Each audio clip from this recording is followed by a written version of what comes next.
মল্লারপুর থানার নতুন ওসির উদ্যোগে বাইক র্যালি, সরাসরি মানুষের দোরগোড়ায় নিরাপত্তার বার্তা।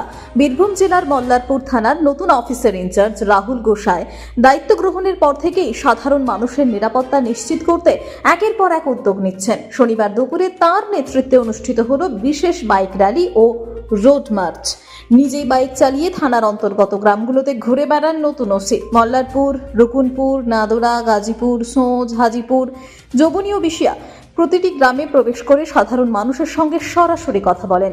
রাহুল গোসাইয়ের স্পষ্ট বার্তা, আপনারা যে কোনো বিপদে পড়লেই থানায় যোগাযোগ করবেন, আমরা সর্বদা আপনাদের পাশে আছি। আমরা ব্যক্তিগত নম্বর আপনাদের দিচ্ছি, প্রয়োজনে নির্দ্বিধায় ফোন করবেন। র্যালিতে তার সঙ্গে ছিলেন থানার অভিজ্ঞ পুলিশ কর্মীরা ও সিভিক ভলান্টিয়াররা। বাইক রোড মার্চ চলাকালীন প্রত্যেকটি রাস্তা অলিগলির পরিস্থিতি স্বচক্ষে পরিদর্শন করেন তিনি। উল্লেখযোগ্যভাবে দায়িত্ব নেওয়ার পর এটি নতুন ওসির প্রথম বাইক র্যালি হলেও এর আগে তিনি হেঁটে বিশিয়া, জবনী সহ একাধিক গ্রামে পুলিশ আধিকারিকদের নিয়ে রোড মার্চ করেছেন।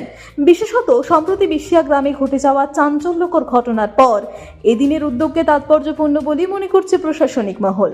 এলাকাবাসীও নতুন ওসির এই পদক্ষেপকে স্বাগত জানিয়েছেন। তাদের কথায়, থানার ওসি নিজে এসে কথা বলছেন, নম্বর দিচ্ছেন, এতে ভরসা বাড়ছে। এখন সত্যি মনে হচ্ছে পুলিশ পাশে রয়েছে।